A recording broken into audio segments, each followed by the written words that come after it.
भी 12 राशि का पढ़े उसका क्या कितना मिल रहा है क्या नहीं मिल रहा, सही गलत जो भी है एक्चुअल फीडबैक दीजिए। बोलिए नितेश जी आप अपना। कुछ कुछ राशियों पर हम्म। ऐसा मैंने देखा है कि भाई उनके माँ बाप लंबे हैं बट उन लोगों की हाइट क्यों कम हो गई। जैसे मकर लग्न की कुंडली थी, हम्म। उनकी हाइट कम हो गई जबकि उनके माँ बाप की हाइट बहुत अच्छी है, 5'7", 5'8" इस प्रकार से है। और उनकी हाइट कितनी है जिनकी कुंडली देखे आप? उनकी हाइट लगभग 5 फीट है, मुश्किल से। अच्छा अच्छा। ठीक है, और कोई ऑब्जर्वेशन? नहीं, और सब बाकी में लगभग मुझे मिलता जुलता मिला। ठीक है, 2, 5, 8, 10 इसका मिलाया के ऑब्जर्व कीजिएगा। वैसे जो फिजिकल अपेयरेंस है समय काल परिस्थिति के हिसाब से चेंज होते हैं, जगहों के हिसाब से भी, समझ रहे हैं? जैसे हमारे यहाँ यस थारू सर। समुदाय होता है तो यहाँ पे उनकी हाइट कम होगी, फिजिकली वो स्ट्रांग बॉडी उनकी काफ़ी होती है, शरीर मोटा नहीं होगा, तुलतुला नहीं होगा। जंगल और पहाड़ों की तरफ उनके ज़्यादातर निवास होता है। तो ये चीज़ भी डिपेंड करती है। लेकिन अर्थ एलिमेंट वाली राशियां हैं, पॉसिबली थोड़ा सा, जैसे मेल में हम बात करें तो 5, 8, 5, 9 अधिकतम हाइट होगा, 5, 6 से 5, 8, 9 तक, समझ रहे हैं? तो ये देखने में मिलती है। लेकिन हम हाइट का या बॉडी वेट का, ये चीजें कुछ हद तक, जैसे जुपिटर का प्रभाव है, जुपिटर राशि है तो आदमी थुलथुला शरीर का हो सकता है, लेकिन लाइफ स्टाइल भी मैटर करती है वेट के मामले में नहीं। बाकी ये आपका ऑब्जर्वेशन है तो अच्छा है कि क्या किस प्रकार से और चीजें निकल के आ रही हैं या नहीं। या फिर कलर का है, कलर के हिसाब से हम देखेंगे तो मैच नहीं हो पाएगा। तो कई बार टेस्ट में भी हो जाता है, जैसे गुजरात में मैं गया था तो वहाँ लोग तीखा नहीं खाते, सब्जी में भी चीनी डाल देते हैं। और हमारे यहाँ, जैसे मैं बिहार से हूँ, यहाँ लोग खूब मसालेदार खाना पसंद करते हैं। तो जगह जगह के बंगाल हिसाब। में भी होता है। हाँ।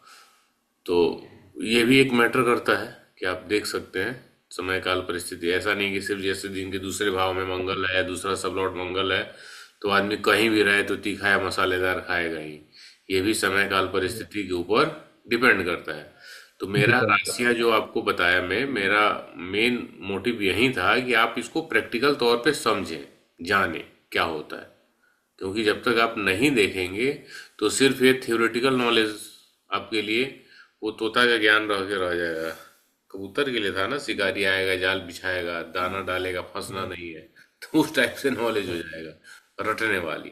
अभी तो हम कुछ भी नहीं पढ़े, अभी तो केपी हमारी स्टार्ट ही नहीं हुई। सिंपल हमने राशियों का एट्रीब्यूट्स आपको बताया कि आप लोगों के माइंडसेट को जज कर सकें और उनके नेचर को समझ सकें। नहीं। और बताइए मनोज जी, आपका कुछ ऑब्जर्वेशन है, आपको कुछ बताना है तो बताइए। Yes sir. वैसे तो सर जो जो आपने बताया सब वही कुछ रहा। जी। पर जहाँ पर प्लेनेट भी थे वो वहां पर थोड़ा मतलब ज्यादा देखने को मिला। क्या मतलब आपका जैसे कोई ऑब्जर्वेशन प्लेनेट भी था? है, जैसे मान लीजिए जैसे फर्स्ट लग्न में लग्न में चंद्रमा आ गया और सिंह लग्न की कुंडली है तो क्या देखने को मिला? भाई लग्न की आपका आपका कुंडली जो है ऑब्जर्वेशन उसमें, है वही बताइए, आपने जो देखा वही बताइए, कौन सी लग्न की कुंडली थी, कौन सा प्लेनेट था? जैसे जहाँ पर सर कोई प्लेनेट नहीं था वहां तक तो सारी बातें सब ठीक रही। ठीक है। लेकिन जहाँ प्लेनेट था, जैसे धनु लग्न की कुंडली है हम्म। और उसमें गुरु और शुक्र दोनों लग्न में थे, ठीक है। तो व्यक्ति जैसा होना चाहिए वैसा मतलब नहीं, वो एग्रेसिव भी नहीं है ज्यादा। और तो जैसे अपन ने फायर एलिमेंट है, 9 नंबर था तो, पर वो ज्यादा ऐसा एग्रेसिव नहीं दिखा मुझे। नहीं नहीं, देखिए एग्रेसिव यही और आधा पॉइंट आप पकड़े और आधा छोड़ दिए। जैसे प्लेनेट का भी आएगा, लेकिन आपका जो ऑब्जर्वेशन है ना, जिस हिसाब से आप डिकोड कर रहे हैं, तो ये चीज अभी आपका गलत है। कैसे? फायर का है, लेकिन मैंने आपको बताया था मेष वाला फायर अलग होता है, सिंह वाला अलग होता है, यस नौ सर। नंबर धनु वाला अलग यस होता है। सर। तो इसमें एग्रेशन थोड़ी आएगी, यस इसमें सर। घमंड होगा, दिखावे का नॉलेज। एग्रेशन तो मेष वाले में होगा। जी लीडरशिप, जी सर, पर वो लीडरशिप पांच वो नंबर मतलब में थोड़ा होगा। घमंडी भी कम है। और उसके बाद में मतलब नॉलेज भी कम है उसको, जैसे 9 नंबर है और गुरु लग्न में और शुक्र भी साथ में, तो उस हम्म। व्यक्ति को ऐसा मतलब ज्ञानी होना चाहिए या अपने नहीं ज्ञान का होना अहंकार होना चाहिए, नहीं, चाहिए। वो दिखाता है, ऐसा कई बार देखने में आता है, आदमी ज्ञानी हो या ना हो, वो अपनी जो उसकी बातें होती हैं तो थोड़ा सा एक दिखावे वाले नेचर उसमें आ जाता है, ज्ञान का प्रदर्शन वाली नेचर उसमें आ जाती है, हाँ यदि हाँ जानवर हाँ। उसका है तो। क्लियर है अब। हाँ मतलब ज्ञान कम और दिखाना ज्यादा, यस सर यस। हाँ, या ज्ञान ज्यादा भी रहेगा ना तब भी दिखावे वाली चीजें उसके दिमाग में होती है, ये हम नहीं कह सकते कि कमी हो, मतलब जो भी जितना रहे ना, एक दिखाना, एक शो ऑफ करने वाली जो प्रवृत्ति होती है ज्ञान का, नॉलेज का, वो हाँ चीज ज्यादा होता है। अभी हमने सिर्फ एक राशि को पढ़ा है, तो इस राशि के एट्रीब्यूट्स, सिर्फ एक राशि के बेस पे हम पूरे आदमी की पूरी पर्सनालिटी को जज नहीं कर सकते, बहुत सारी चीजें हैं। ठीक है, सिर्फ इतने यस जो सर। आपने पढ़ा है इस पेज पे यदि 10 में 5 कुंडलियों पे मिल रहा है, 6 पे मिल रहा है, तो पर्याप्त है। अभी बहुत सारी चीजें आगे आनी है ना। अभी वो कौन सा ग्रह है, क्या यस सर। रिजल्ट दे रहा है, जैसे फर्स्ट हाउस में अभी गुरु बैठा है, अब गुरु किस भाव का रिजल्ट दे रहा है ये भी तो हमें देखना है। यस ऐसा सर। थोड़ी है यस कि सर। सिर्फ गुरु आ गया 9 नंबर राशि में तो उसी से सारे रिजल्ट हो जाएंगे। यस। गुरु रिजल्ट बिल्कुल दे सर। रहा होगा तो नॉलेज तो नहीं होगा ही नहीं। तो ये भी तो एक हाँ मैटर है, शुक्र क्या रिजल्ट दे रहा है, नहीं तो हाँ। इस चीज के लिए अभी वो भी हम देखेंगे। तो पहले कुछ कुछ वही ऑब्जर्वेशन आपको देखना है, समझना है, तो फिर धीरे धीरे चीजें आएंगी। यहाँ को मैंने शुरू से बोलता आ रहा हूँ, आगे भी मेरा यही ओपिनियन रहेगा कि आपको मेरा कॉपी नहीं करना, कुछ भी नहीं। आप, मैं जो बता रहा हूँ इससे बेटर आप कर सकते हैं और आप में वो कैपेबिलिटी है, तो उस पे फोकस करना है। ऐसा नहीं कि मैं जितना बता रहा हूँ वही सही है, मैं जो समझ रहा हूँ वही सही है, ऐसा नहीं है। तो आप जितनी ज्यादा कुंडलियां देखेंगे, ऑब्जर्व करेंगे, आपका ऑब्जर्वेशन स्किल बढ़ेगा। ठीक है। Yes sir. और यस ओके सर। नीता जी, आपको, मनस जी, आपको किसी को कुछ पूछना है तो बताइए। No sir. आपको नीता जी। सर जो रजत सत्व और तमस आपने ना फोर्थ राशि तक बताया था सर। हाँ, उसके बाद नहीं बताया था। हाँ। ठीक है, बता देते हैं। आप बताइए नितेश जी। मैंने दो कुंडलियां देखी है जिस पर लग्नेश, एक में लग्नेश छठे थे और एक में लग्नेश अष्टम में है। उस लग्नेश को तो हमने पढ़ा ही उन नहीं ना, हमने सिर्फ लग्न को पढ़ा है, फर्स्ट हाउस में कौन सी राशि है, बस उस पे ध्यान दीजिए। बाकी वो फर्स्ट हाउस का लॉर्ड कहाँ गया वो चीज अलग मैटर है। अच्छा, उसको ठीक। खिलाएंगे तो फिर क्या होगा, जो हमने पढ़ा है बस उस पे फोकस कीजिए। फर्स्ट हाउस में कौन सी राशि है और उसका एट्रीब्यूट्स जातक से देखना है मैच हो रहा है या नहीं, जो आपने एट्रीब्यूट्स पढ़े हैं उसके बेस पे। तो उससे रिलेटेड अब आपको कुछ पूछना है तो बताइए। हम्म, ठीक। क्योंकि वो वैदिक का पॉइंट आप देखेंगे कि लग्न इस हाउस में गया तो वहां पे केपी में वैसे होगा नहीं, हमें लग्न के सब लॉर्ड को देखना होता है, चीजें तो चेंज हो जाएंगी। ठीक है, 1 नंबर राशि जो है वो रजस का होता है, 2 नंबर भी रजस का होता है, 3 नंबर सतव का होता है, 4 नंबर सतव का होता है, 5 नंबर रजस का होता है, 6 नंबर सतव का होता है, 7 नंबर रजस का होता है, 8 नंबर तमस का होता है, 9 नंबर सतव का होता है, 10 नंबर तमस का, 11 नंबर तमस का, और 12 नंबर सतव का। ठीक है। दूसरी स्थिति ये है कि आप इसको देख सकते हैं 1 5 9 रजस में। दूसरा एक कॉन्सेप्ट ये भी है। ठीक है। 2 6 10 सतव में, 3 7 11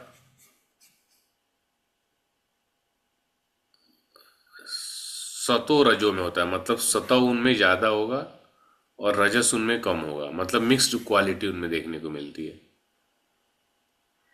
और 4 8 12 तमस का। क्लियर है। यस। वैसे रजस सत्व तमस राशियों का एक नेचर हो गया, लेकिन नॉर्मली आपको माइंडसेट से पकड़ना होगा, आदमी के बॉडी पर्सनालिटी से। जो एक्शन ओरिएंटेड है, एक्शन से प्रधान है, तो वो रजस होता है।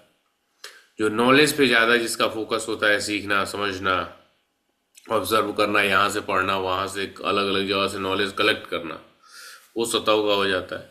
तमस वाले लोग थोड़े से सुस्त, थोड़े से आलसी हो जाते हैं, उनका बॉडी लैंग्वेज जो है वो दूसरे पर डिपेंडेंट जैसा हो जाता है, शरीर मोटा तुलतुला हो जाता है, वेट एंड वॉच वाली वाली स्थिति हो जाती है। ऐसे लोग तमस के होते हैं। ठीक है। और इस राशि से रिलेटेड कुछ पूछना है तो बताइए।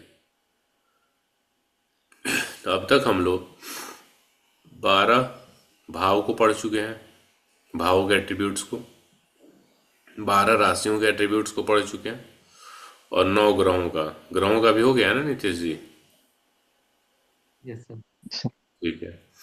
तो एक बेसिक तौर पे हमने ग्रह, भाव और राशि को समझ लिया है। अब इतना समझने के बाद हम ये देखते हैं, जैसे आप किसी का बर्थ डिटेल्स डालेंगे किसी भी ऐप में, या सीसी में क्रिएट न्यू चार्ट, तो इस क्रिएट न्यू चार्ट में आप कोई भी डिटेल्स डालते हैं,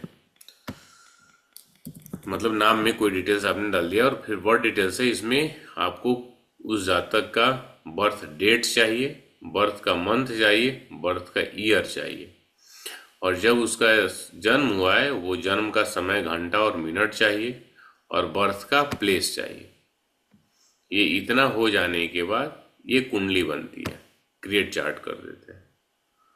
अब ये सॉफ्टवेयर से कुंडली बनती है।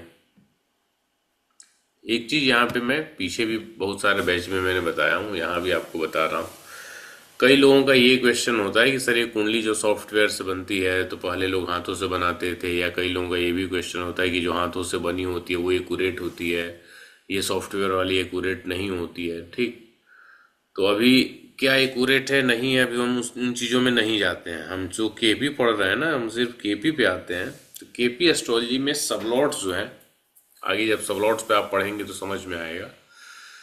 जैसे राशि और राशि का जो छोटा पार्ट होता है वो होता है नक्षत्र, नक्षत्रों का भी जो छोटा पार्ट होता है वो होता है सबलॉट यानी उपनक्षत्र। तो हाथों से जब आप कैलकुलेशन करेंगे तो इसमें एरर होने की काफ़ी संभावना है। ठीक है, और जैसे ही सबलॉट सही तरीके से नहीं आया तो प्रिडिक्शन गलत हो जाएगा, यानी कैलकुलेशन में गलती कैलकुलेशन में होगी और उसका इम्पैक्ट कहाँ आएगा, प्रिडिक्शन में आएगा। ठीक, तो इस स्थिति में यहाँ पे सबलॉट केपी एस्ट्रोलॉजी के लिए जो कैलकुलेशन है तो सॉफ्टवेयर आवश्यक है, पहली चीज। दूसरी बात यह है कि जब खोज हर जगह हर एक फील्ड में हो रहा है और लोग उसको अपना रहे हैं, नहीं सब कुछ, तो वो चीज इस एस्ट्रोलॉजी फील्ड में है तो उसको क्यों नहीं अपनाया जाए। अब बात तो यही हो गई कि अब इस समय हवाई जहाज से आदमी ट्रैवलिंग कर रहा है और हम कहें कि नहीं आप ज्योतिषी हैं तो बैलगाड़ी से यात्रा कीजिए, तो ऐसा हुआ तो ये चीज से तो आदमी पीछे ही रह जाए। या फिर जो इस चीज की वकालत कर रहा है तो उसको बोलिए वो वही छोड़े। तो यहाँ पे दूसरे पे उंगली उठाना आसान है नहीं। कुंडली हाथ से बनी है या सॉफ्टवेयर से बनी है, मैटर वो नहीं करता। मैटर ये करता है कि आपकी इस सब्जेक्ट पे कितनी पकड़ है। अब डॉक्टर जितने भी एमबीबीएस एमएस है, जो भी डॉक्टर्स हैं, कितने डॉक्टर अब नब्ज पकड़ के दवा बीमारियां पकड़ रहे हैं। आप गए, उन्होंने टेस्ट लिख दिया, टेस्ट आप करा के लेके आइए और दवा लिख रहे हैं, तो कोई मैटर नहीं, कोई नब्ज ही पकड़े और उसके दवा से पेशेंट ठीक ही ना हो। इससे तो बेटर है ना कि चलो उसने टेस्ट कराए, पेशेंट सही हो जाए, ये ज्यादा इंपॉर्टेंट है। मतलब कई बार हम विरोध के चलते ऐसे हमारी मानसिकता हो जाती है कि हम मूल उद्देश्य से भटक जाते हैं। नहीं, तो एस्ट्रोलॉजी ये है सीखने का, या मैं सीखूं या आप सीखें, मेन उद्देश्य यही है कि कोई भी क्लाइंट आए तो उसको हम बेटर तरीके से गाइड कर पाए, उसकी कुंडली के स्ट्रेंथ और वीकनेस को बता पाए। इतना सावधानी रखने के बाद भी मैं फेल हो जाता हूँ, यानी कुछ लोगों की में प्रिडिक्शन गलत हो जाते हैं, कुछ लोगों को रेमेडीज बताई जाती है, उसका भी उनको लाभ नहीं मिल पाता है, जैसा कि वो कभी कभी फीडबैक भी देते हैं।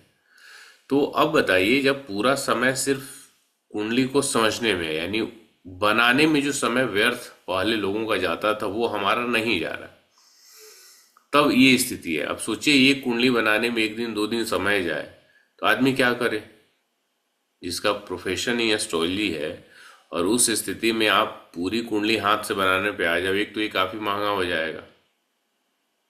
नहीं, क्योंकि जब मेरा प्रोफेशन यही है तो मैं तो उसी पे लूंगा ना। एक कुंडली पे यदि 1 दिन 2 दिन जा रहा है तो मैं तो वो चार्ज उसी पे डालूंगा, अब वो महंगा हो जाएगा। इसका सब देखिए एग्जाम्पल कैसे टेक्नोलॉजी से चीजें कितनी आसान भी होती हैं और कुछ स्थिति काफी सस्ता भी हो जाता है। बढ़ई का जो काम है कारपेंटर वाला, पहले वो सारी चीजें वो हाथों से चलाते थे, मतलब वो रंदा मारने से लेके वो घिसने से बहुत सारे काम है, वो कुछ छेद उद करने वाला से लेके सब कुछ, उसमें स्रेस मारने का सब कुछ हाथ से होता था, मैनुअली जो थे, काफी समय लगता था। अब सबकी उनकी मशीनें आ गई हैं। अब मशीनें आ जाने के कारण काम उनका फास्ट हो गया है। अब काम फास्ट हो गया है तो उस स्थिति में चीजें, जैसे सपोज करो कि एक लकड़ी का दरवाजा बनाने में पहले यदि 20 मिस्त्री लगता होगा या 25 लगता होगा, मतलब पहले लोगों के यहाँ, आप लोग भी देखे होंगे गांव में, लोगों के यहाँ फर्नीचर 4-4 महीने, 5-5 महीने, 6-6 महीने बनता था। कुछ थोड़ा सा ज्यादा होगा तो 1 साल बनता था। क्यों इतना समय लगता था? सब कुछ हाथ से ही होता था। अब मशीनें आ गई हैं। अब अच्छे खासे फर्नीचर कितना भी आपका बनवाना है, वो 1 महीना काफी पर्याप्त समय है। समझ रहे मेरी बात? तो अब चीजों में चेंजेस हो रहे हैं। अब आपको वो बढ़ई से लेके बैठ जाओ कि नहीं नहीं, अब मशीनों का प्रयोग नहीं करना है, जो आपको हाथ से ही करनी है। ठीक है, हर जगह टेक्नोलॉजी यूज हो रही है। अब ये ही जूम हम यूज कर रहे हैं, अब ये जूम नहीं होता। अब को पेड़ के नीचे जंगल में जाके गुरुकुल बना के बैठे हैं, ऐसा पॉसिबल है? नहीं है। तो हर चीज में ये होता है। तो प्रैक्टिकल, आप भी इसी चीज पे फोकस रखिए। प्रैक्टिकल अप्रोच क्या है? प्रिडिक्शन आपका सही हो, सिंपल। हाथों से बनी कुंडली में बहुत बार ऐसा भी होता है कि जैसे जो लोग पंचांग यूज कर रहे होते हैं, तो जो आपका है, सपोज हमारे यहाँ बनारस का पंचांग आता है, उसमें वहां का लॉन्गिट्यूड लैटिट्यूड लिख दिया गया। अब वहां का लिख दिया गया और वो मेरे यहाँ से 300-350 किलोमीटर दूर है। बहुत बार लग्न भी पॉइंट पर जब पहुंचेगा 29 डिग्री का, तो 1-2 मिनट के टाइम के अंतर से उस पंचांग के हिसाब से मान लो सिंह लग्न आएगा और आप अपने यहाँ के लॉन्गिट्यूड लैटिट्यूड लेंगे तो हो सकता है कन्या लग्न हो जाए। नहीं, तो ये चीज भी मिलेगी। तो कहने का तात्पर्य है कि सॉफ्टवेयर आप यूज कर रहे हैं, कोई समस्या की बात नहीं है। प्रिडिक्शन पे पकड़ होना चाहिए, विषय वस्तु पे पकड़ होना चाहिए, ये ज्यादा इंपॉर्टेंट है।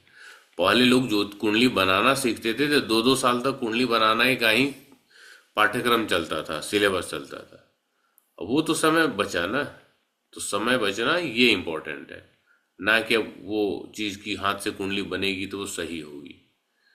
कंप्यूटर इसी चीज के लिए बहुत सारे एरर्स की जो संभावना है उसको कम कर देता है, ह्यूमन एरर्स की संभावना को। तो वो चीज अब कम हो गया, वो चीज है तो हम उस चीज का फायदा उठाएंगे।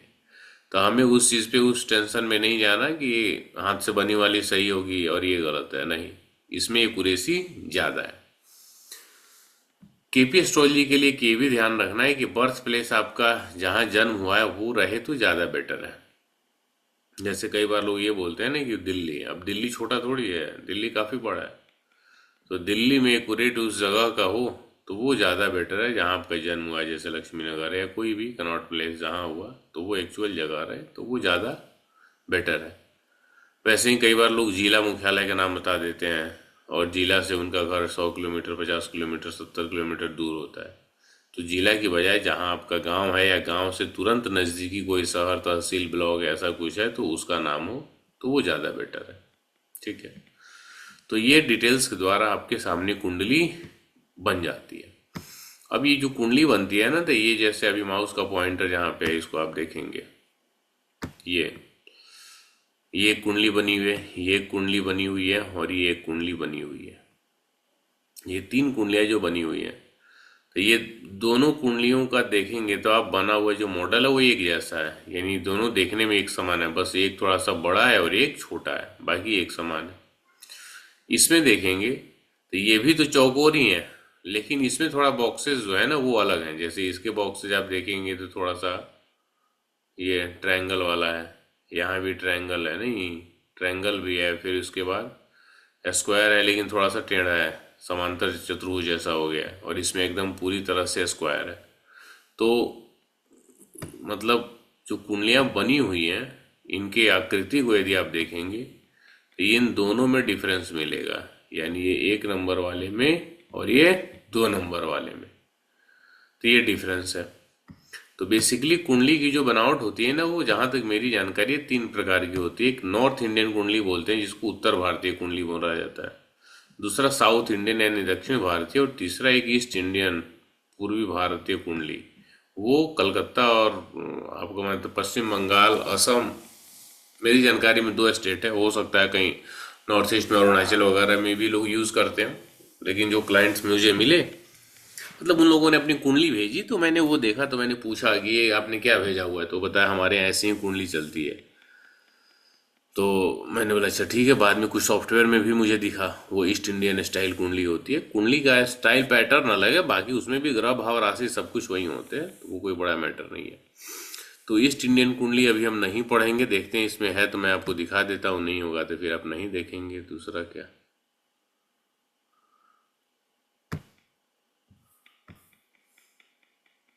देखिए, दिख रहा है ना ये ईस्ट इंडियन वाली कुंडली है, ईस्टर्न वाला, ईस्टर्न, ठीक है। ईस्टर्न कुंडली यहाँ पे लिखा ही था, यानी ईस्टर्न चार्ट देख रहे हैं, ईस्टर्न। तो ये चीज तो मुझे लगता है सिर्फ बनाने का ही अंतर है, बाकी तो इसमें कुछ होना नहीं चाहिए जहां तक चेंजेस है। ये 7 8 9 10 11 12, पता नहीं इसका क्या पैटर्न है।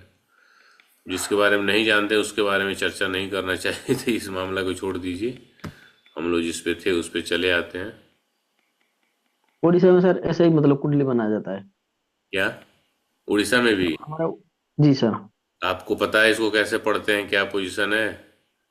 सर मतलब इसमें यह होता है कि कहीं से भी एक मतलब जो घर होता है, कोई किसी भी घर को हाँ। आप लग्न पकड़ लो, अच्छा उसके हिसाब से मतलब वो एंटी क्लॉकवाइज मतलब उसका चलेगा। अच्छा, उसके हिसाब से एंटी क्लॉक चलेगा। मतलब यहाँ पर 9 नंबर जहाँ पर है, मान लीजिए ये आपका, हम इसको लग्न मतलब मानते हैं, हम्म।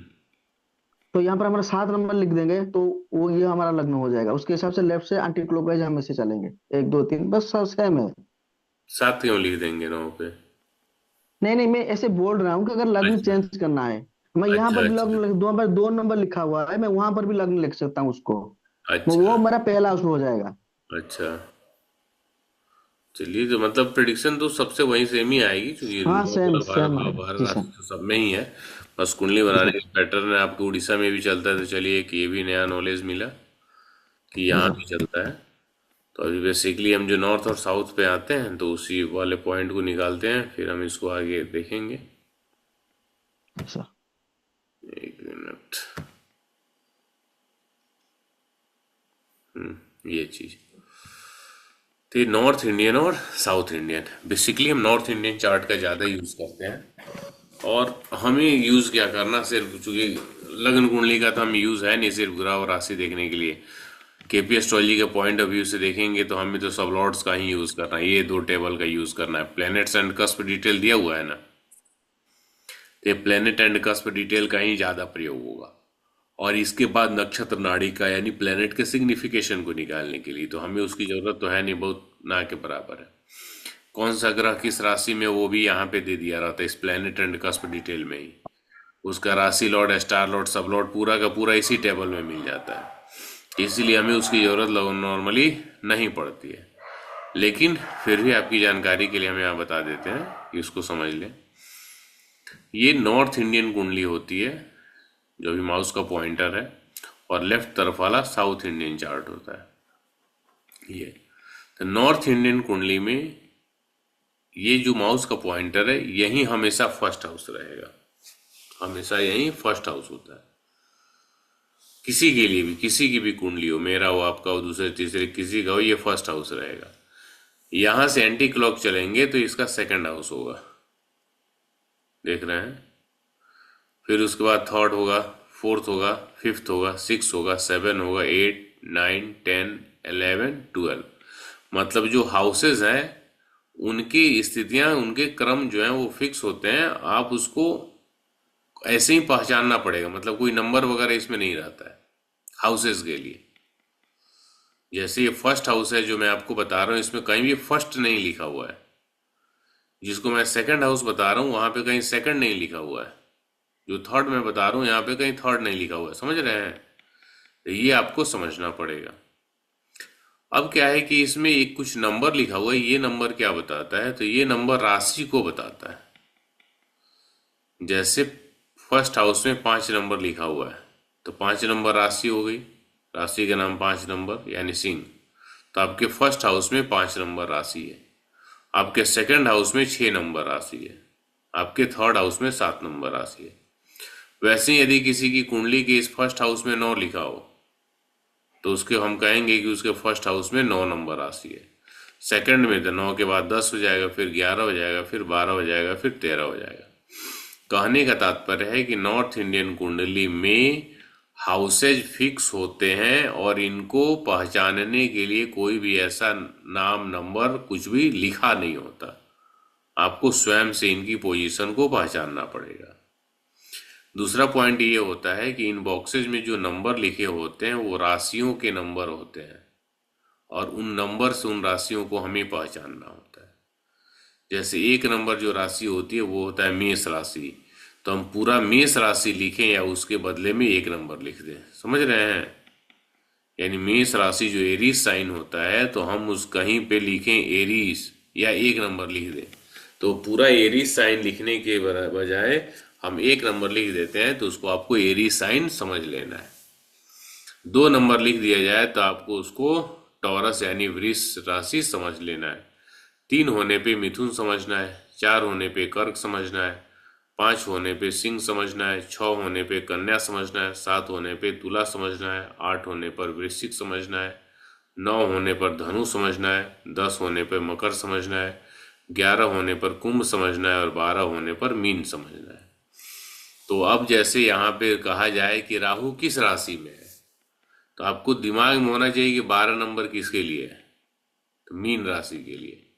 तो हम बोले राहु मीन राशि में। अब आप कहें कि मीन तो कहीं लिखा ही नहीं है, तो ये नंबर्स आपको याद होने चाहिए। ये सब बेसिक से आप लोग जानते होंगे, लेकिन फिर मैं इसलिए रिपीट कर रहा हूँ कि ये छोटी छोटी चीजें दिमाग में आपके आ जाए और मुझे कभी ऐसा बताना हो तो ये, चूंकि सबका बेसिक का नॉलेज का स्तर अलग अलग हो सकता है।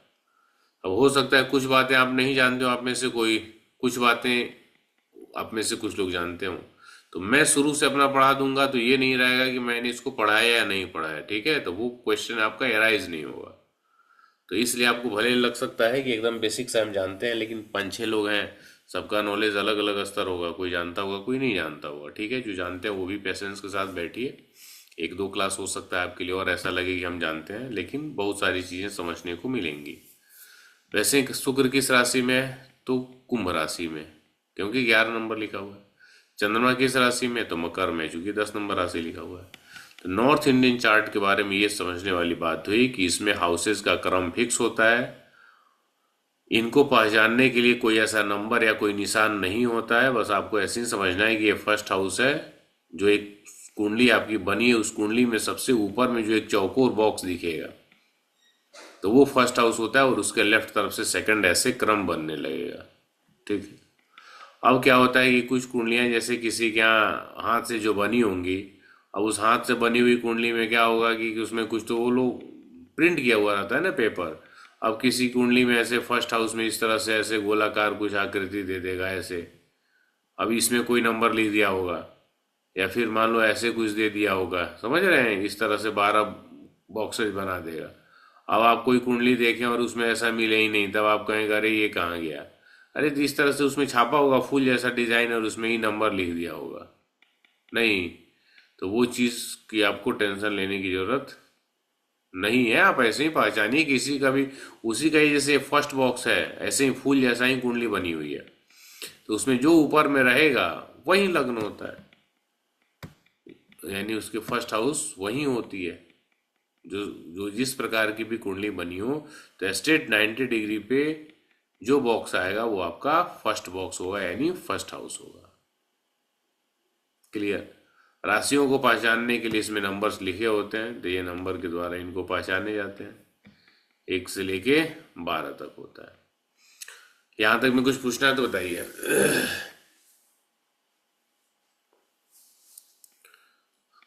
क्लियर है सबका?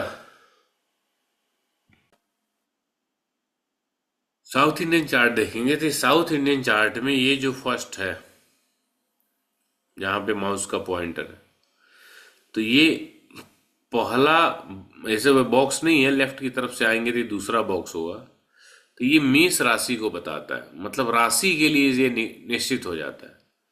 जैसे नॉर्थ इंडियन में मैंने आपको बताया कि ये पहला बॉक्स में फर्स्ट हाउस होता है, यानी पहला भाव ये होता है, इसका स्थान फिक्स होता है। राशियों वाले नंबर बदलते रहते हैं। जैसे किसी की कुंडली आप देखेंगे तो इस फर्स्ट हाउस में एक नंबर लिखा होगा, किसी में 2, किसी में 3, किसी में 4, इस तरह से 12 तक आपको मिलेंगे। तो जब एक में का नंबर बदलेगा तो सबका नंबर बदल जाएगा। लेकिन जब साउथ इंडियन चार्ट देखते हैं तो इसमें लेफ्ट की तरफ से एक छोड़ के जो दूसरा बॉक्स होता है, ये हमेशा से मेष राशि का ही होता है। यहाँ पे तो राशियों का चिन्ह बना दिया है, नहीं भी रहे तब भी आपको इसको मेष राशि का ये बॉक्स समझना है। इसके बगल वाले को वृष राशि का बॉक्स समझना है, उसके बगल वाले को मिथुन का समझना है, उसके बगल वाले को कर्क का समझना है, उसके बगल वाले को सिंह का समझना है। समझ रहे हैं? यानी ये आपको समझना है, बॉक्स में राशियों का जो पोजीशन है ये आपको समझना है कि ये फिक्स है साउथ इंडियन में। अब इन राशियों में हाउसेस बदलते हैं। जैसे कभी किसी के इस मेष वाले में एक फर्स्ट हाउस हो सकता है, किसी का सेकंड हाउस हो सकता है, किसी का थर्ड हो सकता है, किसी का 4, किसी का 5, इस तरह से 12th तक होगा। एक चीज और देखेंगे तो जो राशियां होती हैं उनको ऐसे नंबर से हम बताते हैं, जो काउंटिंग वाले नंबर्स होते हैं, 1, 2, 3, 4, 5। और जो हाउसेस होते हैं उनको रोमन नंबर से बताया जाता है। देख रहे हैं रोमन में लिखा हुआ है 3, 4, 5, 6, 7। यानी रोमन वाला जब आएगा तो ये हाउस को बताने के लिए आता है साउथ इंडियन में, और जो नंबर्स वाले आते हैं 1, 2, 3, 4, 5 ऐसे, ये राशियों को बताने के लिए आते हैं। अब नॉर्थ इंडियन में रोमन यूज नहीं होता है और साउथ इंडियन में ये सिंपली नंबर्स 1, 2, 3 ये यूज नहीं होता है। तो साउथ इंडियन चार्ट में राशियों का स्थान फिक्स होता है, हाउसेज के स्थान बदलते हैं। ये तो मैंने आपको पहचानने के लिए दोनों ही कुंडलियों के बारे में बताया। यूज क्या होता है ये ज्यादा इंपॉर्टेंट है। जब आप वैदिक ज्योतिष पढ़ रहे होते हैं या इसी जैसे और चीजों को पढ़ रहे होते हैं तो वहां पे आपको लग्न कुंडली की आवश्यकता पड़ती है। केपी एस्ट्रोलॉजी यदि आप पढ़ रहे हैं तो आपको साउथ इंडियन कुंडली के बारे में जानना चाहिए, जानना पड़ेगा। क्यों? क्योंकि साउथ इंडियन चार्ट जो है वो भाव आरंभ पर आधारित है, और जो नॉर्थ इंडियन कुंडली है ये जो बनती है यानी वैदिक ज्योतिष जो है वो भाव मध्य पर आधारित है। भाव आरंभ और भाव मध्य का मतलब क्या हुआ, सिंपली समझिए, एक लग्न जो होता है वो लगभग 2 घंटे का होता है।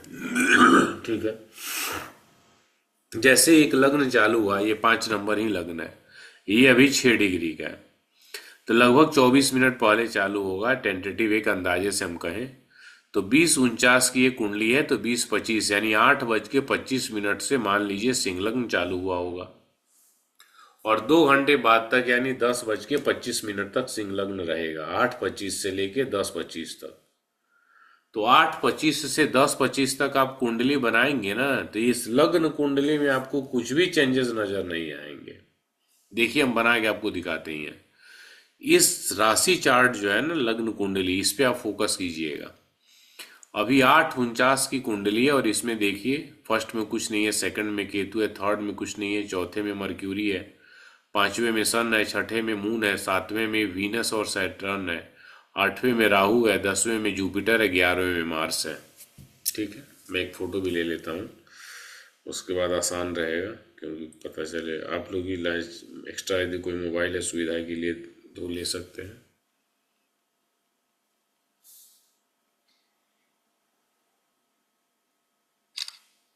ले लिया। अब इसको हम 1 घंटा आगे बढ़ा देते हैं।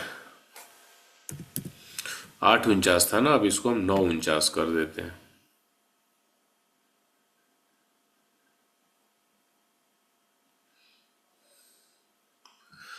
नौ 49 कर दिए, तब भी देखिए सेम टू सेम है, सेम टू सेम। आप फोटो लिए होंगे तो ठीक है, नहीं लिए होंगे तो मैं बता देता हूँ। सबसे पहले लग्न पे ध्यान दीजिए ना, लग्न देखिए सिंह लग्न है, 5 नंबर। तो वैसे ही सेकंड में केतु होगा, चौथे में मर्क्यूरी होगा, 5वें में सन होगा, 6ठे में मून होगा, वीनस सैटर्न होगा, राहु होगा, जुपिटर होगा, ये होगा। ठीक है, अब यहीं पे हम क्या करते हैं कि इस 1 घंटे में जो चेंज हुआ है ना, तब 1 घंटे के लिए इस साउथ इंडियन का ये भाव चलित जो चार्ट है ना, इसका फोटो लेते हैं भाव चलित का। इस भाव चलित में देखेंगे तो फर्स्ट हाउस में केतु है, यानी जो इस राशि चार्ट में सेकंड में केतु था उस भाव चलित में फर्स्ट में केतु आ गया। चौथे में मर्क्यूरी और सन है, जो राशि चार्ट में सिर्फ मर्क्यूरी था फोर्थ हाउस में, तो भाव चलित में देखेंगे तो मर्क्यूरी और सन दोनों आ जाता है। इस राशि चार्ट के पांचवें में सन था तो इसके चौथे में चला गया। यहाँ पे राशि चार्ट के छठे में सिर्फ एक मून है, तो यह भाव चलित में देखेंगे तो मून और वीनस दो दो ग्रह है, यानी जो वीनस है वो सातवें से छठे में शिफ्ट हो जा रहा है। सेवेंथ में यहाँ पे सैटर्न और राहु, यानी राहु जो राशि चार्ट में आठवें में था वो अब सातवें में चला गया। यहाँ राशि चार्ट में जुपिटर जो 10वें में था वो यहाँ पे भाव चलित में 9वें में आ गया। मार्स जो 12वें में था यहाँ पे वो 11वें में आ गया। कहने का तात्पर्य है कि ये 9:49 की जो कुंडली है, इस समय जब आप बनाते हैं तो राशि चार्ट की पोजीशन आपने देख लिया और भाव चलित की देख ली। 1 घंटा इससे पहले 8:49 की जो कुंडली बनी थी उसका भी राशि चार्ट आपने देखा था, यानी राशि चार्ट यानी नॉर्थ इंडियन कुंडली के बारे में आप समझिए।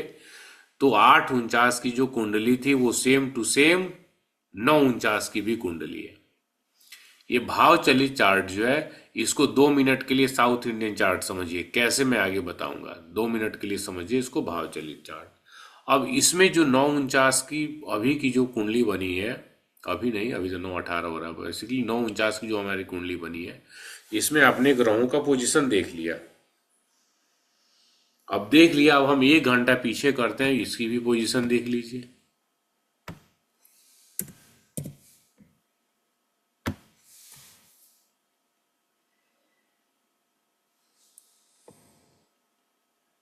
अरे अरे, ये ज्यादा ही पहले हो गया।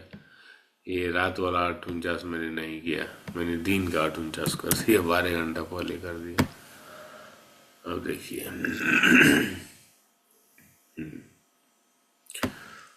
1 घंटा पहले करते हैं तो क्या हो रहा है।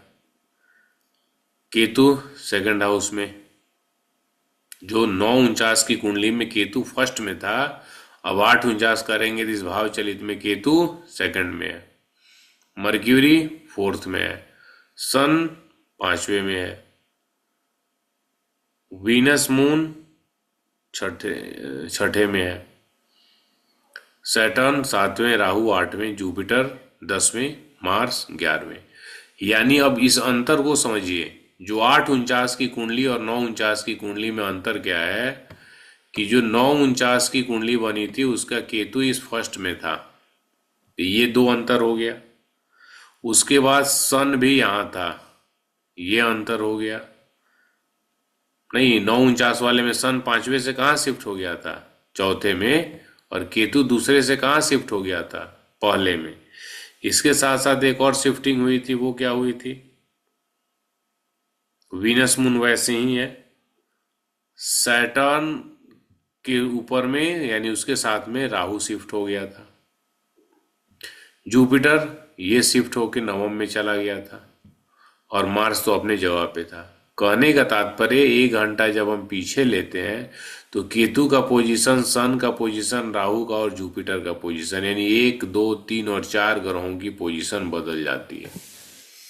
फिर से मैं पॉइंट को रिपीट कर रहा हूं, नॉर्थ इंडियन कुंडली यानी वैदिक ज्योतिष का आप कुंडली बनाएंगे तो यदि लग्न सेम है, जैसे कोई लग्न 2 घंटे तक चलता है नॉर्मली मान के चलिए, तो कोई भी लग्न जो 2 घंटे तक चल रहा है उसमें कभी भी 1 घंटे पहले, 2 घंटे पहले, 1.5 घंटे पहले, 1 घंटा 50 मिनट या 55 मिनट पहले, 58 या 59 मिनट पहले तक बनाएंगे एकदम बॉर्डर लाइन तक, तो इस लग्न कुंडली में ग्रहों के प्लेसमेंट में कोई चेंजेस नहीं मिलेगा। सपोज कीजिए कि 8 बजे से 10 बजे तक यदि मेष लग्न है तो 8 बजे की कुंडली बनाएंगे तब भी वहीं रहेगा पोजीशन, और 10 बजे का बनाएंगे तब भी वहीं रहेगा। लेकिन जैसे ही टाइम में आप चेंज करते जाते हैं तो इस भाव चलित में ग्रहों का पोजीशन बदलता है। अब एक्चुअल ये भाव चलित है क्या, ये किस कॉन्सेप्ट पे बेस्ड है? भाव चलित जो है वो बेस्ड है आपके ग्रहों के और अभावों के एक्चुअल पोजीशन पर।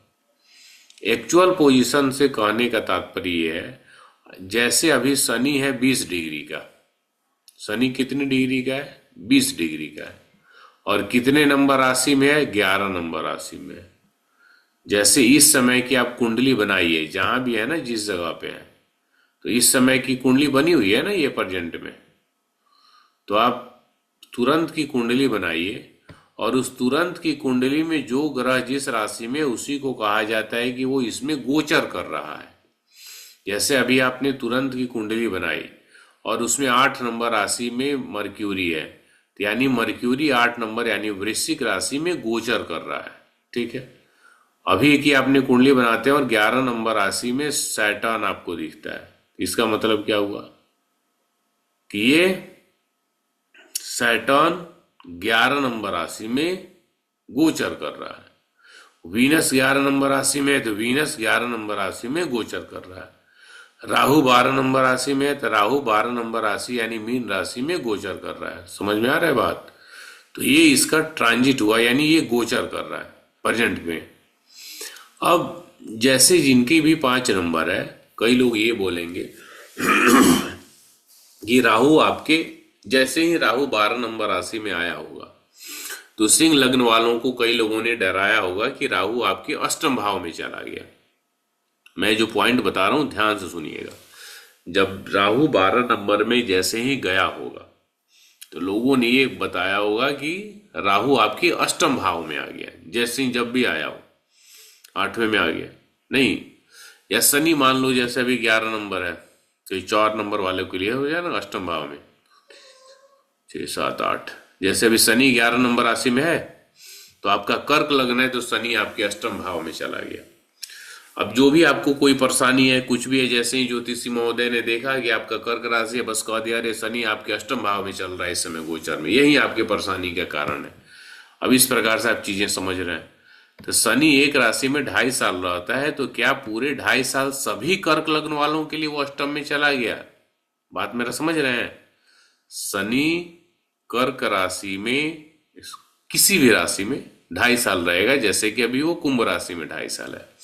तो क्या ये पूरे 2.5 साल के लिए दुनिया में जितने ही कर्क लग्न वाले हैं, क्या सबके अष्टम भाव में आ गया? क्या सबको दुख परेशानी देगा पूरे 2.5 साल? ऐसा नहीं है। क्यों नहीं है? आप देखिए, शनि अभी है 20 डिग्री का, यानी इस ट्रांजिट में है शनि 20 डिग्री का। यदि आपकी कुंडली में आपका अष्टम भाव 28 डिग्री से चालू हो रहा हो, तो शनि जब तक 28 तक नहीं जाएगा तो क्या वो आपके अष्टम भाव में होगा? नहीं होगा। जैसे इस पॉइंट को यहीं से समझिए। यहां इस लग्न कुंडली को आप देखते हैं, इस लग्न कुंडली को आप देख रहे हैं तो आपको क्या लग रहा है? वीनस किस हाउस में है? सभी लोग ध्यान से देखिए, वीनस किस हाउस में? इस लग्न कुंडली राशि चार्ट को देखिए, सप्तम सर। 7वें में। भाव चलित को देखते हैं तो वीनस किस में है? 6ठे में। 6ठे में सर। अब कोई ये कहेगा कि वीनस ने भाव बदल दिया, भाव नहीं बदला, उसका एक्चुअल पोजीशन यही है, देखने में गड़बड़ी हो रही है। कैसे? अभी साउथ इंडियन चार्ट पे चले आइए। साउथ इंडियन चार्ट में जब आप आएंगे तो देखेंगे क्या कि 7वां भाव चालू हो रहा है 11 नंबर राशि में 6 डिग्री 20 मिनट से, और वीनस की राशि है 5 डिग्री 20 मिनट। तो 6ठे भाव की डिग्री से उसी राशि में वीनस की डिग्री कम है तो वो 6ठे में नहीं माना जाएगा, वो माना जाएगा 5वें में। और वहीं इसी 11 नंबर राशि में शनि 20 डिग्री पे है, यानी 6 डिग्री से आगे जो 7th हाउस की डिग्री है 6 डिग्री, इससे आगे है शनि की डिग्री, तो ये 7th हाउस में है। इसलिए शनि जो है राशि कुंडली में भी 7th में है और भाव चलित में भी 7th में है। ठीक है। जैसे एक बॉर्डर बना, मान लीजिए 2 भाइयों के बीच बंटवारा हुआ और दोनों का एरिया बांट दिया गया कि तुम्हारा ये एरिया है, मेरा ये एरिया, उसका ये एरिया है। तो कहने का तात्पर्य है कि ये भाव जो है ना वो बॉक्स ही है ना, एक जैसे ये एक बॉक्स हो गया, फिर ये एक बॉक्स हो गया, नहीं, तो ऐसे अलग अलग ये बॉक्सेस बने हुए हैं। ठीक है। तब कहने का तात्पर्य ये है कि सभी बॉक्स की अपनी अपनी कुछ ना कुछ आइडेंटिटी है, ये कितने डिग्री से चालू हो रहा है। तो आप इस बॉक्स में कहीं भी रहें,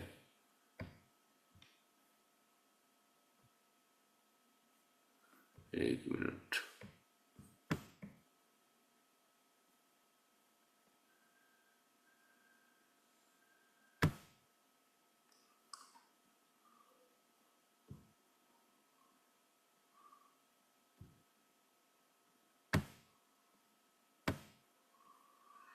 अब यहाँ पे इस पूरे बॉक्स में आप यहाँ रहते हैं, तभी इसी बॉक्स में और आपको इधर की तरफ जाना है, और ये मान लो बॉक्स ए है, तो आप बॉक्स ए में हैं, आप यहाँ रहते हैं तब भी बॉक्स ए बोलेंगे, यहाँ रहेंगे तब भी बॉक्स ए बोलेंगे, और यहाँ रहे तब भी बॉक्स ए बोलेंगे। जबकि एक्चुअल तौर पे देखें कि इस पोजीशन से इस पोजीशन तक काफी डिस्टेंस आपने कवर कर लिया हुआ है, नहीं? तो वैसे ही इसको डिग्री से ही मान लीजिए कि जैसे ये 0 डिग्री से स्टार्ट हो रहा है और ये इसका लास्ट पॉइंट 30 डिग्री तक है, नहीं? तब 0 डिग्री पे होना और 30 डिग्री पे होना दोनों में अंतर है ना। तो जो केपी एस्ट्रोलॉजी में ये साउथ इंडियन चार्ट है वो ये कहता है कि आप 0 डिग्री से लेके 30 डिग्री पर जिस भी डिग्री पे रहेंगे हम एक्चुअल उसी को मानेंगे, और उसी आधार पे आपकी प्लेसमेंट तय की जाएगी। तो अभी के लिए वर्तमान समय में शनि किस राशि में है, तो कुंभ राशि में, ये सबके लिए है।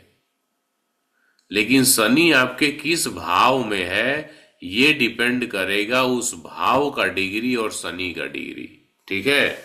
जैसे मान लीजिए आपका कौन सा लग्न है, कुंभ लग्न है, यानी आपके फर्स्ट हाउस में 11 नंबर राशि है, क्लियर? अब शनि जब भी 2-2.5 साल पहले आया होगा 11 नंबर राशि में, तो आप वैदिक के पर्सपेक्टिव में देखेंगे तो आप ये कहेंगे कि मेरे फर्स्ट हाउस में शनि आ गया।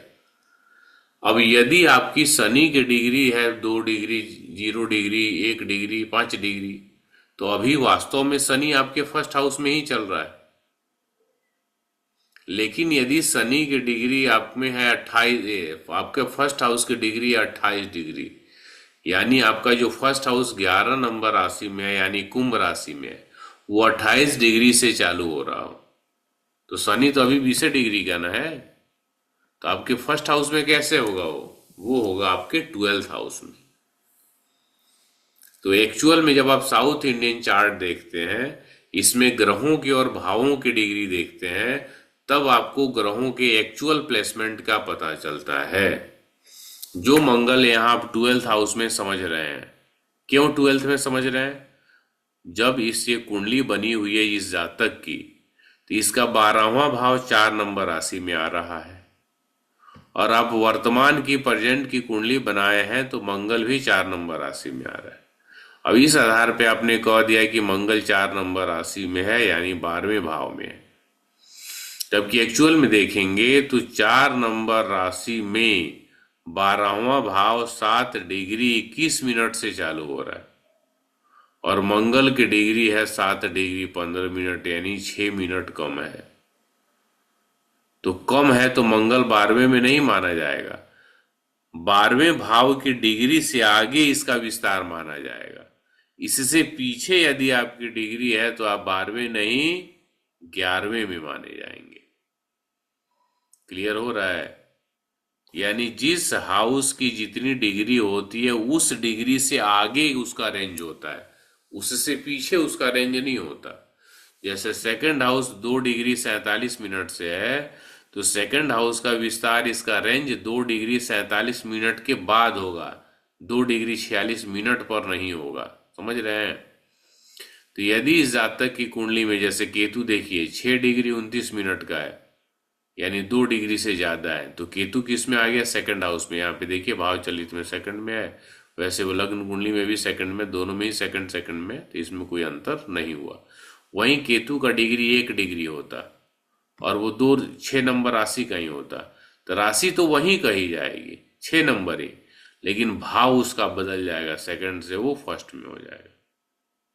यानी साउथ इंडियन चार्ट आप देखते हैं तो ग्रहों और भावों का एक्चुअल प्लेसमेंट पता चलता है कि कौन कहाँ बैठा है।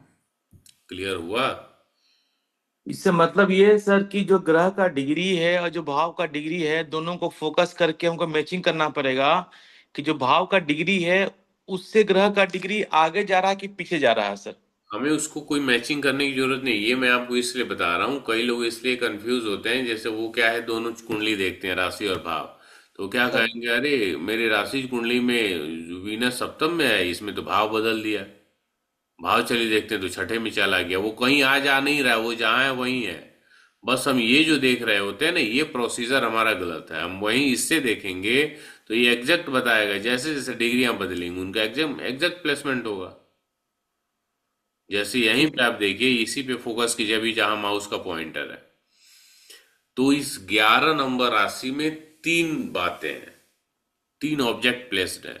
इस 11 नंबर राशि में शनि भी है, 11 नंबर राशि में सेवेंथ हाउस भी है, और 11 नंबर राशि में वीनस भी है। एक ही राशि में तीनों है। यानी राजस्थान जैसलमेर में भारत भी है, पाकिस्तान भी है, और बॉर्डर लाइन भी है। इन्वायरमेंट जो है, मान लो गर्मी का मौसम है, जाड़े का मौसम है, जो कि सबके लिए अनुकूल है। नहीं, तो राशियां जो है ना, वो इन्वायरमेंट हो गई। राशियां क्या हो गई, इन्वायरमेंट। अब जाड़े का मौसम है, तो भारत और पाकिस्तान का या भारत और चाइना का बॉर्डर है, तो मौसम तो दोनों ही सिपाहियों के लिए इक्वल हो गया। जाड़ा है तो दोनों ही तरफ के लिए जाड़ा है, गर्मी है तो दोनों ही तरफ के लिए गर्मी है। तो वो जो बॉर्डर लाइन होती है, वो उसी से पता चलता है ना कि यहाँ तक इनकी बाउंड्री है, यहाँ तक इनकी बाउंड्री है। तो राशि जो है वो मौसम हो गया, इन्वायरमेंट हो गया। अब उस राशि में जो डिग्री है हाउसेस की, वो आपका बैरियर पॉइंट हो गया, बाउंड्री लाइन हो गया। अब जिस ग्रह की राशि इस हाउस की राशि से ज्यादा रहेगी तो उसमें वो माना जाएगा, कम रहेगा तो उसमें वो नहीं माना जाएगा। अब इस 11 नंबर राशि में जो बाउंड्री लाइन है यानी हाउस, वो है 6 डिग्री 20 मिनट का।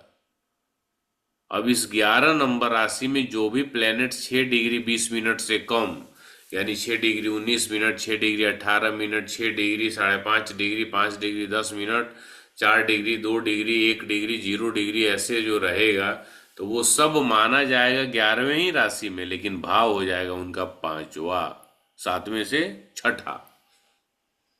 यानी इस 11 नंबर राशि में सेवेंथ हाउस की डिग्री से कम जिस भी ग्रह की डिग्री होगी वो सिक्स हाउस में माना जाएगा। तो इसीलिए देखिए, सेवेंथ हाउस 6 डिग्री 20 मिनट से है और वीनस 5 डिग्री 20 मिनट का है, तो सेवेंथ में नहीं, सिक्स में ही मानी जाएगी। तो यहाँ पे सिक्स ही माना जा रहा है इसका पोजीशन।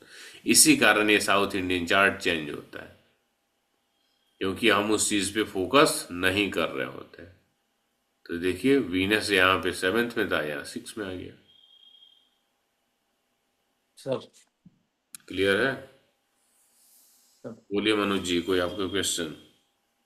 Yes sir. सर जैसे मैं स्कॉर्पियो लग्न हूँ, क्या? तो मेरा लग्न जो है वृश्चिक लग्न है। हम्म। तो मेरे फोर्थ हाउस में अभी जैसे ट्रांजिट में शनि देव चल रहे थे, और हम्म। मेरे फोर्थ हाउस की डिग्री है 20 डिग्री। हम्म। तो इसका मतलब वो पिछले 2.5 साल से वो शनि देव मुझे थर्ड हाउस में रिजल्ट दे रहे हैं। हाँ, आप मिला के देख लीजिएगा। इसी यही पॉइंट तो अभी स्टार्ट हाँ, हुआ है, देखिएगा। मतलब ट्रांजिट में मैं समझ रहा था कि वो फोर्थ हाउस में शनि देव, और वो थर्ड हाउस के रिजल्ट दे रहे थे। थर्ड के ही दे रहे हैं। अब वो आजकल में आए हैं फोर्थ हाउस में। हाँ, अभी शनि जो है 20 डिग्री 32 मिनट है। अब मिनट में भी यदि आपका मान लो फोर्थ हाउस 20 डिग्री 40 मिनट का हो, 45 का हो, तो अभी भी वो इंटर नहीं किए हैं, तो होने वाले हैं। लेकिन तो यदि जैसे मिनट अभी भी वो वाइज, थर्ड हाउस का रिजल्ट दे रहे हैं। हाँ मिनट यस वाइज सर। यदि 32 से यस आपका सर। कम होगा तो आपके वो फोर्थ हाउस में चलेगा। या इसको सामान्य कैलकुलेशन के हिसाब से मान लेते हैं, यदि आपका फोर्थ हाउस 21 डिग्री का है, तो मान लेते हैं यदि आपका यस सर। फोर्थ हाउस 21 का है, तो अभी भी शनि आपके थर्ड हाउस में ही है, फोर्थ में नहीं गया है। और अब सर ऐसे ही जैसे ये मीन में आएंगे शनिदेव, तो हाँ, पर मुझे मीन का रिजल्ट नहीं मिलेगा, मुझे अभी 2.5 साल तक फोर्थ हाउस का रिजल्ट मिलेगा। मीन राशि का तो मिलेगा, हाउस वाइज आपको फोर्थ का मिलेगा, फिफ्थ का नहीं मिलेगा। हाँ, फिफ्थ का नहीं, फोर्थ का मिलेगा अगले 2.5 साल तक। और अपन ट्रांजिट में समझते हैं कि फिफ्थ में आ गए, फिफ्थ का रिजल्ट दे रहे हैं। आप देखिए इतना जनरलाइज्ड हो जाता, जैसे जितने भी कुंडलियां, बहुत सारे वीडियो अब कई कई मिलियन व्यूज चले गए होंगे। सिंपल टाइटल होता है कि बस शनि की ये राशि इतनी राशियों को मालामाल कर देगी, छप्पर फाड़ के पैसा बरसेगा, इस प्रकार से ये 6 राशियां करोड़पति हो जाएंगी, ऐसे ऐसे टाइटल रहेंगे। अच्छा। मुझे लगता हाँ। है कि इसने इतनी 6 6 राशि का खूब देता है सब, 6 राशियां करोड़पति। यार जितनी बार राशि चेंज हो रहा है, हर एक साल तो जुपिटर का हो ही रहा है। एक बार में 6 राशि को बना देते हो तो 2 बार में 12 राशि, पूरा दुनिया के लोग करोड़पति। दुनिया छोड़ कम से कम इंडिया के हम्म। लोग बन जाते तो ज्यादा बेटर होता।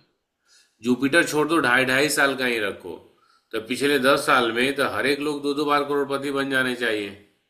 नहीं, चूंकि एक ढाई साल में 6 राशि को ले रहे हो, दूसरे ढाई साल में फिर 6 राशि का, यानी 5 साल में 12 राशियां, तो 10 साल में फिर ये सब रिपीट होके करोड़पति हो जाते हैं। ऐसा होता है? कभी नहीं होता। सबके लिए आप सेम कर दें कि सिंह लग्न वालों के अष्टम भाव में शनि चला गया। अब कोई सिंह लग्न 1 साल का है, कोई 50 साल का है, कोई 75 साल का है, कोई 20 साल का है, क्या सबके लिए सेम रिजल्ट होगा?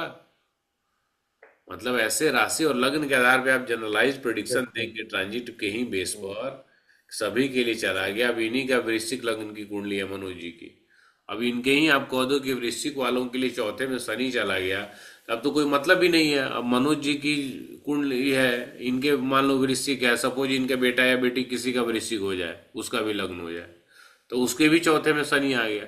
तो कहने का तात्पर्य है, तो फिर सबको जब सेम ही रिजल्ट मिलेंगे तो फिर अलग अलग समय पर जन्म स्थान बाकी उन चीजों का तो कोई मतलब ही नहीं है। सिर्फ लग्न देखिए और इस समय ग्रहों का प्लेसमेंट देख के प्रेडिक्शन बता दीजिए, क्या इतना आसान है? समझ रहे हैं? Yes sir.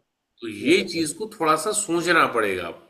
कुंडली मेरा मानना है ये जनरलाइज नहीं है, ये पर्सनलाइज्ड है, आपका बॉडी डिटेल्स है, आप हैं, आपके लिए है। कोई कुछ लोग जो कुंडली डिटेल्स ग्रहों के राशि के हिसाब से अलग अलग प्रिडिक्शन करते हैं, राजनीतिक या आर्थिक या आपका सामाजिक वाला, तो वो मेदनी ज्योतिष है, उसका अलग मैटर है। हम उस चीज पे नहीं जाएंगे। जैसे अभी बहुत से लोगों का ये है कि 2025 का मार्च के बाद जब शनि और राहु दोनों 12 नंबर राशि में होंगे तो बड़ा टफ टाइम होगा दुनिया के लिए। कई लोगों का अलग अलग ज्योतिषियों का प्रिडिक्शन है, कहीं सुनामी आएगी, कहीं कुछ अकाल होगा, बीमारी होगा, बहुत सारी चीज होगी। एक तो हमने 2020 में सबको हमें पता है, कोरोना का टाइम सबने देखा है। हम्म। क्या हम ये कह सकते हैं 100% कि कोरोना में सबका ही समय खराब था? आप बताइए। नहीं कह सकते। बहुत से लोग इस कोरोना में करोड़पति अरबपति बने होंगे, बने भी हैं। जिसने भी भूल से भी उस समय सैनिटाइजर वाली यूनिट डाल दिया होगा, या जहां जहां शराब अल्कोहल चल रहा था वहां पे उसने डाली होगी, या तुरंत डाल के परमिशन मिल गया, मास्क हो गया, सैनिटाइजर हो गया, बहुत सारी दवाएं हो गई, डिटॉल हो गया, हैंड वॉश हो गया। देखिए जो बेचा उसने, ऑनलाइन शॉपिंग वाले, मोबाइल ये सब वाले, बहुत सारी चीजें, अलग लोगों को काफी बेनिफिट हुआ। नहीं, बहुत से लोगों ने काफी नई नई स्किल सीखी। तो एक चीज हमने देखा ना, इतना टफ टाइम जो चला, लगभग 2 साल सबका सामान्य हिसाब से हम देखें तो सबका बर्बाद रहा। लेकिन क्या वास्तव में सबके लिए बर्बाद रहा? नहीं रहा ना। बहुत से गवर्नमेंट एम्प्लॉय बैठ के पैसा उठाए, मतलब उनका डिपार्टमेंट ही नहीं चालू था, लॉकडाउन में पूरा बैठे रहे, नहीं हुआ कोई काम नहीं, बैठे रहे घर पे, आराम करते रहे, पैसा आते रहा। तो मेरा मानना है कि जब हम कुंडली देख रहे हैं, एस्ट्रोलॉजी की मदद ले रहे हैं, तो हमें जनरलाइज्ड पे नहीं पर्सनलाइज्ड पे फोकस करना है उस जातक के लिए, कि उसके लिए कैसा है। ना कि हम जैसे ही किसी का देख रहे सिंह लग रहा है तुम्हारे अष्टम में राहु चल रहा है, बड़ा खतरनाक होगा, बड़ा खराब होगा, अब ये कह दे। अरे खतरनाक खराब होगा तो बाकियों से तो पूछिए ना, क्या सबका अच्छा ही चल रहा है? मतलब किसी एक चीज पे आप डिपेंड कर लो, तो इसका मतलब ये है कि जब से राहु आया है अष्टम भाव में, तो सिर्फ सिंह लग्न वाले ही परेशान होना चाहिए, बाकियों को तो परेशान होना ही नहीं चाहिए। मतलब सिर्फ एक पॉइंट पे, एक ग्रह और राशि के बेस पे आप प्रिडिक्शन दे रहे हैं, उस हिसाब से यही निकलेगा ना कि सिर्फ सिंह वाले ही परेशान होने चाहिए, बाकी और कोई परेशान नहीं होना चाहिए। क्या ऐसा होता है? बताइए। नहीं होता है ना। किसी भी एक पॉइंट को लेके आप जब अपना निर्णय बनाओगे तो आपको कंफ्यूजन होगा, आपको प्रॉब्लम आएगी। कभी भी एक पॉइंट के बेस पे आप कोई भी अपना डिसीजन मत दीजिए।